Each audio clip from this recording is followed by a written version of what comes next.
우리 이제 에베소서 1장 머릿속에 좀 기억이 납니까? 첫 시작 어떻게 합니까? 사도 바울이 찬송하리로다. 어디에서요? 감옥에서요. 미쳤나? 왜 감옥에서 찬송을 하지?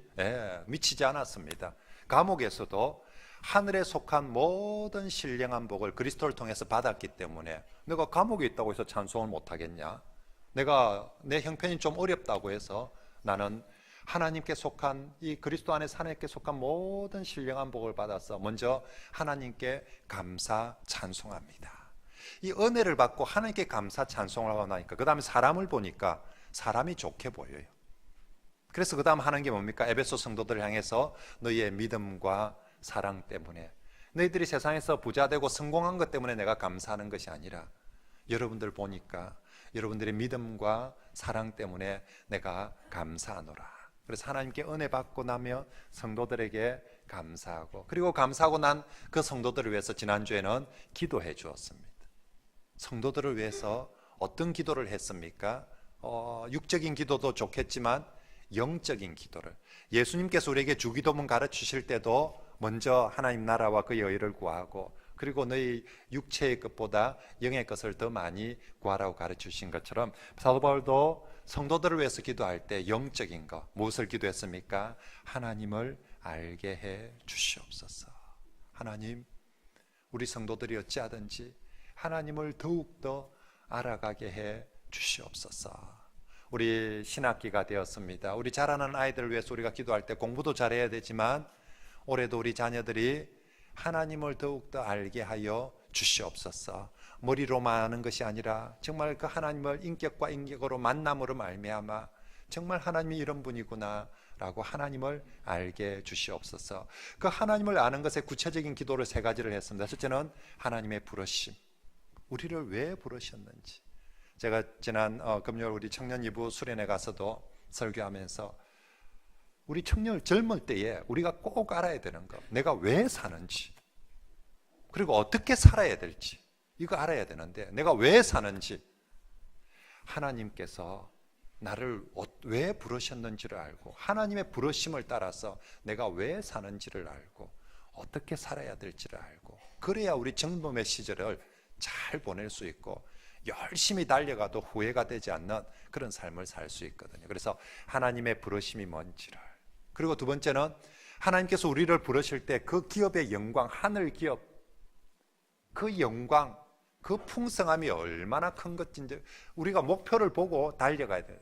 우리 하나님 우리에게 얼마나 그 기업의 영광을 풍성하게 준비하고 있는지 그거 보고 달려가면 좋겠다. 그리고 세 번째는 그것을 이루어 주시는 하나님의 능력이 얼마나 큰 것인지를, 하나님 베푸신 능력이 얼마나 귀한 것인지를 여러분들이 알면 좋겠습니다 라고 기도했습니다. 이제 오늘 말씀은 지난주에 살폈던 이 세 가지 기도 제목 중에 특히 세 번째 마지막 하나님의 능력이 얼마나 큰 것인지를 여러분들이 알기를 원합니다를 좀 더 자세하게 말씀을 하고 있습니다. 아마도 사도 바울이 여러분들을 향한 하나님의 부르심, 그리고 여러분들을 위해서 예비하신 하나님 기업, 그 영광, 이런 얘기들을 할 때 성도들이 마음속에 아이고 지금 우리가 이 형편에 무슨 부르심, 무슨 뭐 기업의 영광, 굶어 죽지는 않으면 좋겠는데, 먹고 살 수만 있으면 좋겠는데, 그렇게 혹시 생각하는 사람이 있을 것입니다. 그때 오늘 사도는 얘기하는 거죠. 하나님의 그 부르심, 하나님의 그 기업의 영광 반드시 이루어집니다. 여러분의 능력으로 안 되지만 하나님의 능력으로 그것을 이루어주게 할 것입니다. 그러니 여러분 자신의 현재의 모습을 보지 말고 하나님의 능력을 바라보시고 하나님의 능력을 믿으시고 소망 가운데 지금의 어려움을 이겨내시길 바랍니다. 지금 바울이 그렇게 말씀하고 있는 거죠. 그래서 이 하나님의 능력이 얼마나 큰 것인지를 한 예를 들어서 설명하는데 그 얘기가 뭐냐면 예수님의 부활과 성천, 예수의 부활과 성천을 보십시오. 이 능력으로 하나님께서 여러분들을 은혜를 주실 것입니다. 그러므로 여러분, 우리가 익히 잘 알고 있지만 오늘 설교 말씀을 통해서는 내가 오늘 뭘 새기고 가느냐면 우리 하나님이 정말 능력이 많으신 하나님을 다시 한번 깨닫고 믿게 되기를 바랍니다. 그것을 그냥 깨닫고 믿는 정도가 아니라 정말 내 삶 속에서 우와, 하나님이 정말 내게 이런 은혜와 능력을 베풀어 주셨습니다 라고 그렇게 고백할 수 있게 되기를, 경험되어지기를 축복합니다. 제가 재밌는 얘기 하나 드리면, 어느 목사님이 교회를 이렇게 멋지게 예배당을 다 짓고 나서 친구 목사님들이 놀러 왔대요. 그래서 친구 목사님들이, 와, 목사님 어떻게 이렇게 예배당을 잘 지었습니까? 비결이 뭡니까? 라고 물었더니 목사님 대답이, 다 하나님의 은혜입니다. 전적으로 하나님의 은혜입니다. 그렇게 대답을 했어요. 그랬더니 친구 목사님, 그런 거 말고 뭐 특별한 비결이 있을 거 아닙니까? 하면서, 하나님의 은혜야 뭐 니나 내나 다 아는데 뭐 특별한 거 뭐가 특별한 비결이 뭡니까? 라고 물었습니다. 하도 목사님들이 그렇게 물으니까 그 목사님께서 사실은 우리 장인어른이 돈이 좀 많고 능력이 좀 됩니다 라고 그렇게 대답을 했다고 합니다. 그랬더니 목사님이, 그럼 그렇지, 장인이 좀 돈이 있었네 하면서, 그래 장인이 어떻게 도와주던가요? 라고 물었습니다. 그랬더니 그 목사님이, 그래 우리 참 교회 짓다가 어려운 일들 많았는데 그때마다 우리 집사람이 기도원에 올라가가지고 아버지 아버지 하고 부르짖었더니 그 아버지 장인이 막 다 돈도 보내주고 사람도 보내주고 그래 일이 다 지었다 아닙니까 하면서 그렇게 얘기했다고 합니다. 여러분, 저는 그 목사님의 장인어른이 능력이 있을 뿐만 아니라 저희 집 사람의 아버지, 우리 장인어른도 능력이 있는 줄 믿습니다. 저는 그 목사님 사모님이 아버지 할 때 하나님이 들어주신 것처럼 제 집 사람이 아버지 하면 우리 장인어른도 여전히 능력이 많으셔서 들어주시는 줄 믿습니다. 여러분의 장인어른도 능력이 많은 하나님이신 줄 믿습니까? 여러분의 친정 아버지 하나님 능력이 많은 하나님이신 줄 믿습니까? 그죠? 정말 그렇습니다. 우리가 우리 장인 아버지 하나님, 우리 친정 아버지 하나님도 능력이 많으신 하나님이십니다. 우리 성도들은 제가 믿습니까? 하니까 다시 한번, 여러분의 하나님, 여러분의 장인 하나님은 능력이 많은 줄 믿습니까?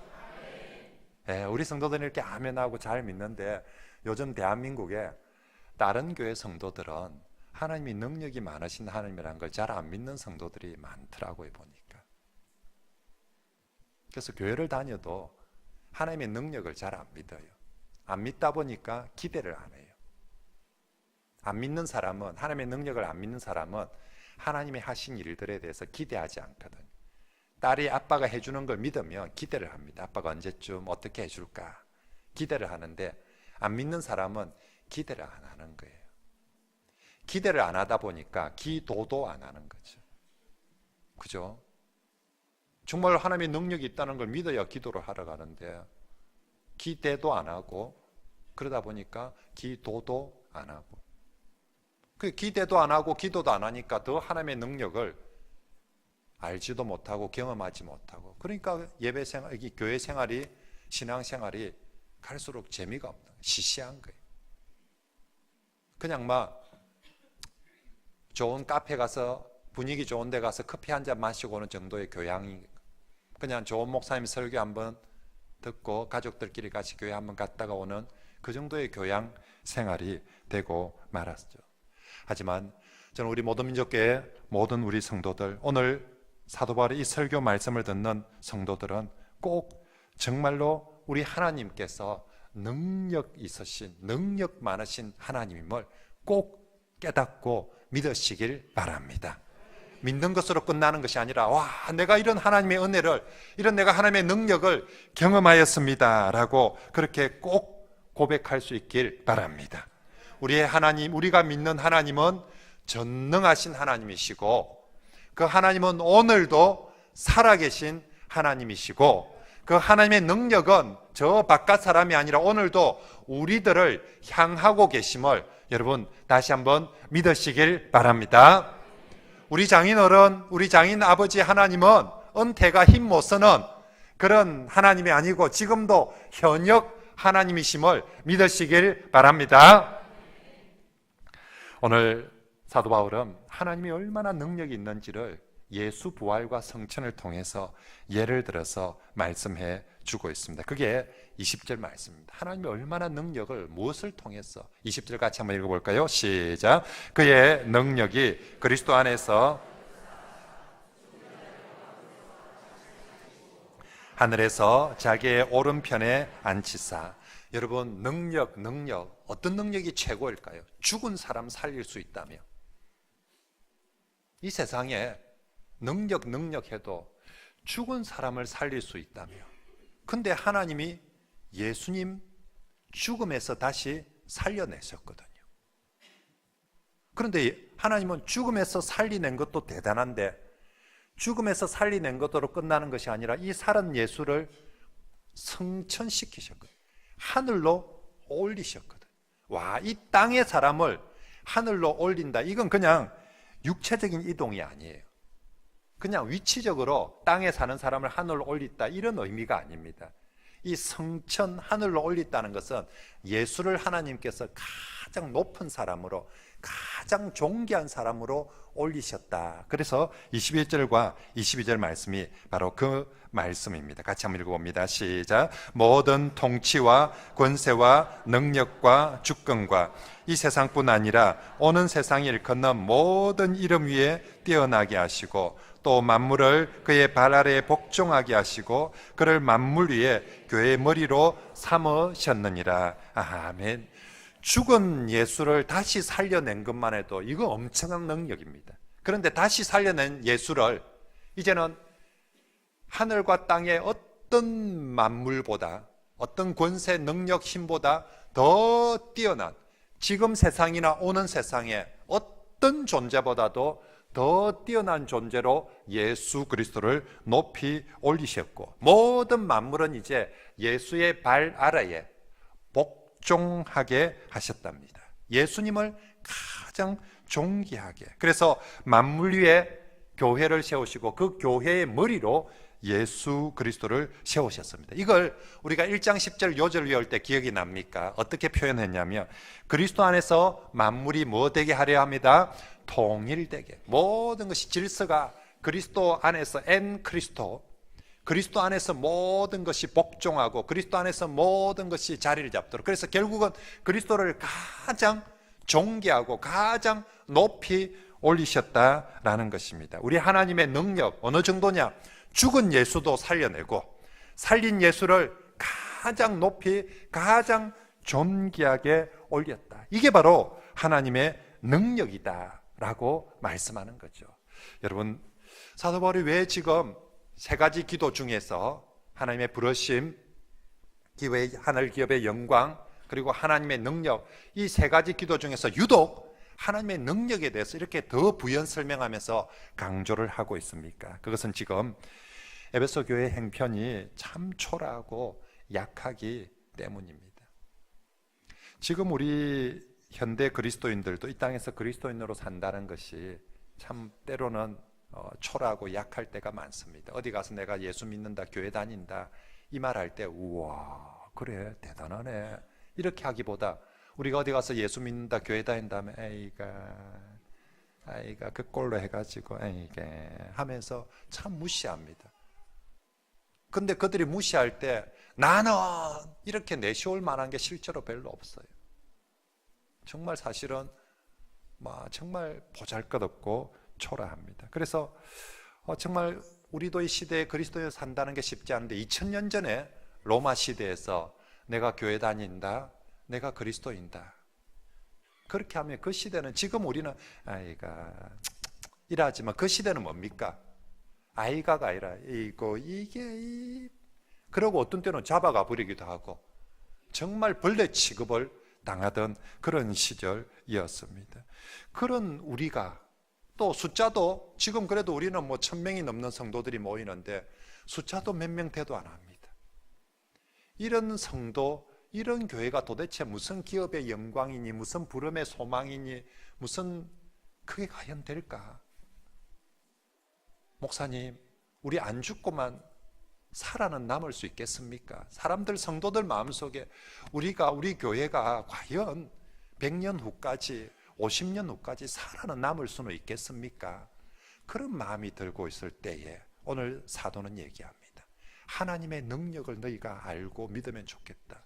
그분의 능력은 죽은 예수도 다시 살리고 그 예수를 다시 살리는 것으로 끝나는 것이 아니라 가장 존귀하게 가장 높여주셨다. 그러므로 이제 하나님은 그 옛날 예수를 그렇게 하셨던 것처럼 오늘 교회를, 오늘 성도를 그렇게 해 주실 것이다. 하나님은 그 능력을 가지고 이제는 성도를 죽음 가운데서 다시 살려 주실 것이고, 성도를 살린 성도를 가장 만물 위에 존귀하게 교회를, 성도를 세워 주실 것이다. 예수 죽음과 예수 십자가와 예수 부활과 성천이 바로 그 예다라고 그렇게 말씀하면서 하나님의 능력을 믿으라 하는 것입니다. 그렇습니다. 여러분, 우리가 정말 이 땅에서 초라하게 보일지라도 예수님을 살리신 하나님께서 반드시 예수님을 살리셨던 것처럼 교회를 살리시고 성도를 그리스도와 같이 존귀하게 만들 것임을, 그 하나님의 능력을 여러분들이 믿으시길 바랍니다. 지금 바울이 성도들이 믿기를 바라는 건 바로 그건 거죠. 그러므로 여러분, 우리는 우리 자신을 믿는 사람이 되어서는 안 됩니다. 내가 얼마나 가지고 내가 얼마나 능력이 있느냐를 믿는 사람이 아니라 우리는 능력의 하나님을 믿는 그런 성도들이 되시길 바랍니다. 나를 보고 내 모습을 보고 자신감을 가지는 성도들이 아니라, 나는 비록 초라하고 보잘것없지만 나를 부르신 하나님, 나를 인도하시는 그 하나님이 능력 많으신 하나님임을 믿는 그런 성도들이 되시길 바랍니다. 우리가 그 하나님의 능력을 믿는다면 사도 바울이 지금 감옥에서 찬송하리로다 하는 거예요. 왜? 감옥에 있는 나 자신을 보면 아무것도 안 될 것 같지만 하나님은 죽은 예수도 살리는데 감옥에 있는 나를 하나님께서 얼마든지 살리고자 하면 살릴 것이고, 지금 비록 나는 감옥에 있지만 하나님께서 나를 세우시고 얼마든지 존귀하게 하실 것을 바울은 믿었기 때문에 감옥에서도 뭐한다? 찬송하리로다. 그리고 성도들에게도 기도해 주는 거예요. 여러분들도 이 능력의 하나님을 알기를, 여러분들도 이 능력의 하나님을 믿기를 소망하면서 기도하고 있는 것입니다. 오늘 우리 하나님께서 주 예수를 그렇게 다시 살리시고 높이신 것처럼 우리가 지금 감옥에 있다 할지라도, 우리가 지금 어떤 죽음의 환경에 있다 할지라도, 우리가 어떤 실패의 자리에 있다 할지라도 죽은 자를 다시 살리신 하나님께서 나도 다시 살리시고, 그 살린 예수를 존귀하게 하신 예수께서 나도 그렇게 존귀하게 해 주실 능력의 하나님이심을 믿으시길 바랍니다. 오늘 특별히 성경이 강조하는 것은요, 그 옛날 그리스도를 향했던 그 하나님의 능력이 이제는 교회를 향하고 성도를 향한다는 것입니다. 다시 한번 여러분, 이 말씀 꼭 명심하십시오. 그 옛날 하나님의 능력이 누구를 향했다고요? 예수 그리스도를 향해서 하나님의 능력이 나타났다면, 이제는 그 하나님의 능력이 누구를 향한다고요? 교회를 향하고 성도를 향하고 있음을 여러분 믿으시길 바랍니다. 하나님 그분의 능력이 아무리 뛰어나도 그분이 나를 외면해 버린다면 우리는 아무 소용이 없을 것입니다. 그런데 그 옛날 하나님의 능력은 예수 그리스도를 외면하지 않았습니다. 죽은 예수 그리스도를 주시하시고 그에게 능력을 행하신 것처럼 오늘 이제 우리 시대는 이미 부활 성천하신 그리스도가 하늘에 오르신 지금 이 시대는 하나님의 능력은 감옥에 있는 성도를, 죽은 자 같은 그 비천한 성도를 외면하지 않고 바로 그 성도를 바라보고 계시는 줄 믿습니다. 그분이 주시하시고 바라보실 때에, 그래서 오늘 19절 말씀에도 그의 힘의 위력으로 역사하심을 따라 믿는 우리에게 베푸신 능력, 누구에게 베푸신 능력? 믿는 우리에게 베푸신 능력을 너희가 알기를 원한다라고. 그러므로 성도 여러분, 다시 한번 꼭 오늘 설교에서 꼭 기억합시다. 그 옛날 그리스도를 향했던 능력이 이제는 누구를 향한다고요? 성도를 향하고 교회를 향한다. 이 말은 다시 말하면 하나님께서 하나님께서 성도를 그리스도처럼 인도하고 계신다는 것입니다. 여러분, 예수 그리스도 하나님의 부름을 받은 위대한 하나님의 종입니다. 하나님의 아들입니다. 그런데 그 예수 그리스도 시작을 어떻게 합니까? 가장 존귀하고 높은 모습으로 시작하는 것이 아니라 그리스도는 하나님의 부름을 받았지만 가장 낮고 비천한 자리에서부터 시작합니다. 아무도 알아주지도 않고요. 심지어 사람들이 손가락질하는 자리에서부터 그리스도 그분이 시작합니다. 하지만 예수 그리스도는 가장 낮고 비천한 감옥 같은 바로 그 자리에서도 자신을 부르신 하나님을 신뢰하고 하나님의 능력을 믿고 순종하였습니다.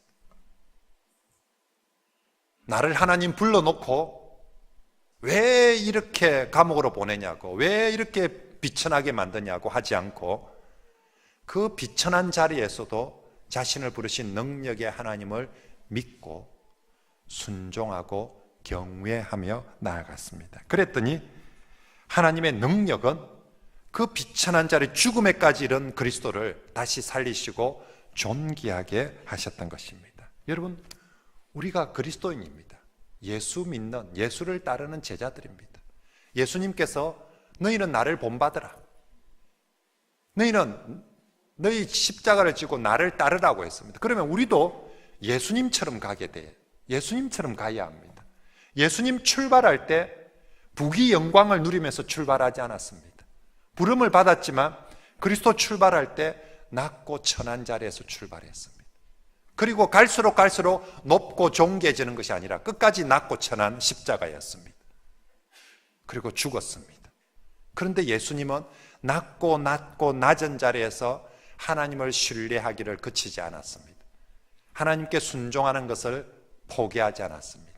낮은 자리에서, 비천한 자리에서 끝까지 신뢰하고 끝까지 경외하고 끝까지 순종하였습니다. 그랬더니 하나님께서 그를 죽음 가운데서, 가장 낮은 비천한 죽음 가운데서 다시 살리셨던 것처럼 그 하나님의 능력이 이제 반드시 교회와 성도를 그리스도처럼 승리하게 하실 것이고 그리스도처럼 존귀하게 해 주실 줄 믿습니다.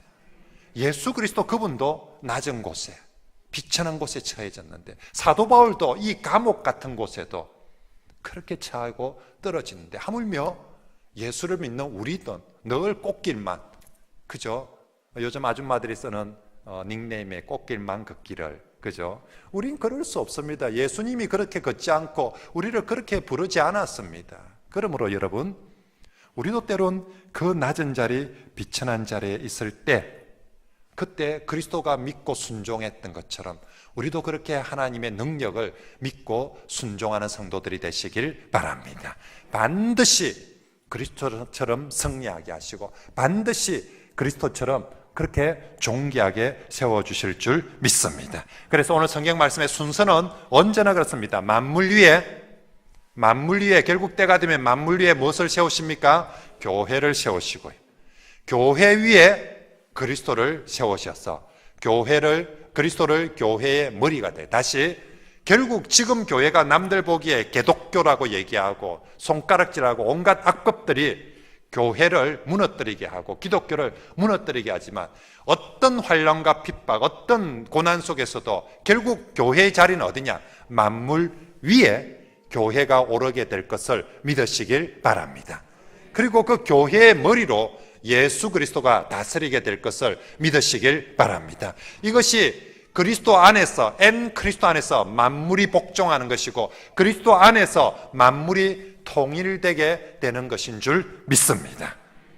그러므로 성도 여러분, 정말로 우리 하나님의 능력, 반드시 교회를 세우고 반드시 성도를 세우는 능력을 오늘 내가 어디에서? 감옥에서 믿자는 거죠. 내가 잘 나가고 형통할 때 그걸 믿는 것이 아니라 내가 감옥에서, 내가 죽음의 자리에서 그것을 믿고 따르는 성도들이 되시길 바랍니다. 자, 그러면 마지막으로 교회는 어떤 모습일 때, 언제 하나님의 능력이 가장 강력하게 나타나는가? 분명히 교회는 하나님의 능력이 나타나는 곳인데 언제 어떤 모습일 때? 오늘 성경은 그 답을 교회가 예수로 충만해졌을 때, 예수 충만한 때라고 말씀합니다. 그게 23절입니다. 같이 한번 읽어볼까요? 시작. 교회는 그의 몸이니. 예, 그렇습니다. 교회는 예수님의 무엇이다? 몸입니다. 예수님은 교회의 머리 있습니다. 그러므로 교회가, 머리가 예수님입니다. 이 교회가 가장 교회다울 때는요, 예수로 충만할 때입니다. 머리는 예수님인데 몸이 마귀적인 것으로 가득 찬다. 몸이 세상적인 것으로 가득 찬다. 그러면 그건 괴물이 되는 거예요. 저 교회 이상하다. 예수 믿는다고 모였는데 가서 보니까 예수는 하나도 안 보이고 인간적인 생각, 말, 세상적인 것들만 풀풀 나네요. 머리는 분명히 예수인데 몸은 예수가 아니에요. 웃기고 희한한 괴물이 되어지는 거죠. 교회가 가장 교회다운 것은 건물이 멋지고 사람들이 많이 모일 때 정말 교회 멋지네, 교회답다가 아니라, 교회가 가장 교회다운 것은 머리 대신 그리스도를 모시고 거기 구성된 성도들 한 사람 한 사람이 예수로 충만할 때 그 교회가 가장 교회다운, 주님 보시기에 가장 아름다운 내 몸, 주님의 몸된 교회인 줄 믿습니다.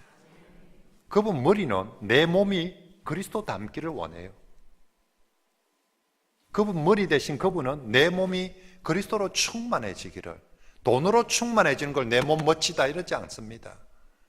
예수로 충만해질 때, 그리고 교회가 예수로 충만할 때 하나님의 능력이 가장 강력하게 나타나는 것입니다.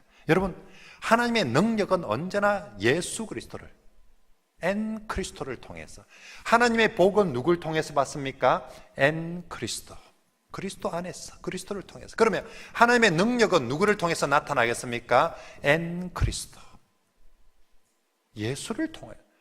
하나님은 모든 걸 예수를 통해서 만물을 통일되게 하고, 예수를 통해서 만물을 복종케 하시고, 예수를 통해서 복을 주시고, 예수를 통해서 능력을 베풀어 주시는 줄 믿습니다. 우리 하나님의 구원의 능력은 누구를 통해서요? 엔 그리스도. 돈을 가지고 구원하는 것이 아니라 오직 구원의 능력도 엔 그리스도. 새롭게 하는, 정말 죄인의 죄를 용서하고 새롭게 하는 능력도 오직 엔 그리스도. 우리를 연약함 중에서 회복하고 온전하게 만드는 능력도, 우리가 더 좋은 직장에 가면 그렇게 되는 것이 아니라 예수 그리스도로 충만할 때 엔 그리스도를 통하여서 우리가 새롭게 되고 회복되어지는 줄 믿습니다. 그러므로 사랑하는 성도 여러분, 정말로 하나님의 능력은 언제나 엔 그리스도, 예수 충만할 때, 사람이 많이 모인다고 하나님의 능력이 나타나는 게 아닙니다. 우리 교회 숫자가 2,000명, 3,000명, 5,000명이 된다고 하나님의 능력이 나타나는 것이 아니라, 교회 재정이 많이 늘어난다고 해서 하나님의 능력이 나타나는 것이 아니라, 우리가 비록 숫자가 적고 우리가 비록 재정이 적다 할지라도 우리 성도들 모인 한 사람 한 사람이 예수로 충만하며, 그게 10명이 모이든 20명이 모이든 100명이 모이든 바로 그 사람들을 통해서 하나님의 능력이 나타날 줄 믿습니다. 초대 기독교회는 숫자로 하나님의 능력을 과시하지 않았어요. 교회의 재정으로 하나님의 능력을 과시하지 않았습니다. 그들 한 사람 한 사람 속에 있는, 순교하면서까지 예수 충만할 때 하나님께서 그 연약한 성도들 한 사람 한 사람을 통해서 초대교회가 로마를 이겨나갈 수 있도록, 로마를 정복해 나갈 수 있도록 해주신 줄 믿습니다. 그러므로 여러분, 우리 교회, 모든 민족교회, 숫자로 승부를 거는 게 아니에요. 돈으로 승부를 거는 게 아니에요. 우리 한 사람 한 사람이 얼마나 예수로 충만해지는가, 거기에 우리 교회의 능력과 힘이, 파워가 있을 줄 믿습니다. 이곳에 수많은 무리들이 많아가지고 소용이 없습니다. 예수님 당시에도 예수님은 한꺼번에 5,000명이 모이니 10,000명이 모이니 그런 무리들에 관심이 없었습니다. 무리는 아무리 많이 모여봤자 전쟁 터지면 다 도망가 버립니다. 진짜 하나님 나라를 위해서 힘써야 될 때 다 도망가 버립니다. 하지만 정말 예수로 충만한 그리스도의 사람 10명이 있어도, 그런 사람 한두 명이 있어도 얼마든지 하나님의 능력이 이 땅 가운데 우리 교회를 통해서 나타날 줄 믿습니다. 그러므로 정말로 교회는 예수님을 가장 충만하게 드러내는 예수 충만한 공동체가 되어야 될 줄 믿습니다. 그래야 할 때 하나님 나라는 교회가 예수로 충만할 때 이루어지고 만들어져 가는 나라입니다. 교회는 예수로 충만할 때 만물 위에 우뚝 서는 가장 존귀하게 되는 교회가 될 줄 믿습니다. 우리 교회가 김해에서 대한민국에서 제일 숫자가 많이는 모이가 될 때 우리 교회가 존귀하고 높은 교회가 아니라 우리 교회가 숫자가 몇 명이 모이든 예수로 충만한 정말 진짜 예수쟁이들로 가득 찰 때 우리 교회는 만물보다 가장 존귀한 그리스도의 몸된 교회가 될 줄 믿습니다. 만약에 여러분 우리가 숫자는 많은데 이게 예수 그리스도가 빠져버리고 인간적인 냄새만 나며 사람 많이 모인 곳만큼 썩은 냄새 많이 나는 더러운 곳이 없습니다. 여러분 경험해 봐서 그렇지 않습니까? 사람 많이 모이는 것만큼 더럽고 썩은 곳이 없습니다. 참 신기한 게 있죠. 음식물도요, 사람 몸에 들어가기 전에는 그렇게 맛깔스럽고 먹음직스러운데 그게 사람 몸에만 딱 들어가면 앞으로 놓든 뒤로 놓든 다 추접어지는 거예요. 희한하죠. 전 참 사실 비가 좀 강한 편입니다. 제가 뭐 남이 먹는데 못 먹는 거 또 근데 제가 참 정말 아무리 봐도 견디기 힘든 건 이 구토한 거, 남이 토한 거 보고 치우는 거는 근데 제가 부산대학 앞에 있을 때는 새벽기도 갈 때 항상 보면 주로 이제 구토하는 건 여학생들이 그 옆에 두드리고 있는 놈은 머스마들이고 특히 이제 이 3월달 제가 새벽기도 간다고 새벽에 4시 반 5시 이렇게 집을 나서 가는데 길거리에 그 시간까지 이제 밤새 처마시고 그 이제 특히 3월달에 신입생들이 이제 신입생 환영회 한다고 뭐 이렇게 한다고 그래서 참 저는 새벽 시간이 너무 좋아요. 생명을 주신 하나님, 오늘도 내게 이 하루라는 귀한 생명과 시간을 주신 하나님 감사합니다, 찬송합니다 이러면서 교회를 가고 있는데 그 젊은 아이들이 여학생들이 거기서 막 오바이트를 하고 무슨 아들 두드려 쌓고 이러면 그것만큼 저것만 틀림없이 저 원룸 비싼 원룸값 보내가지고 공부시킬 텐데 저놈 자식들이 3월달 입학 초부터 저리 술이 떡이 돼가지고 참 안타까워요. 아무튼 분명히 우리 몸에 사람한테 들어가기 전까지는 정말 예쁜 음식들 맛깔스럽고 빛깔 좋은 건데 희한하게 사람 속에만 들어가고 나면 그게 앞으로 나오든 뒤로 나오든 세상에 그것만큼 더러운 게 없어요. 사람이 그런 것 같아요.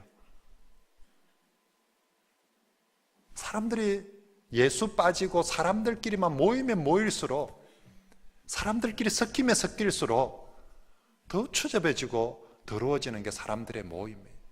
그래서 정말 우리 교회가 예수 빠져버리고 인간들 모이면 차라리 안 모이는 게 낫습니다. 많이 모일수록 문제 많고 많이 모일수록 탈 많고 어려워지게 되는, 교회는 많이 모이는 게가 아니라 정말 우리 교회가 예수로 충만한, 한 사람 한 사람이 예수로 충만한 그런 교회가 되기를 바랍니다. 그래서 예배를 드릴 때도 그냥 사람들이 많이 모인 곳이 아니라 정말 이곳에 예수의 영이 충만하고 예수를 사모하고 예수를 부르는 그 예수 그리스도가 충만한 그런 예배가 되기를 바랍니다. 그리고 식당에 밥 먹으러 갔을 때도 예수님이 내려와서 밥을 좀 먹으면 좋겠어요. 예배 드릴 때는 다 예수 믿는 사람처럼 예배를 드려요.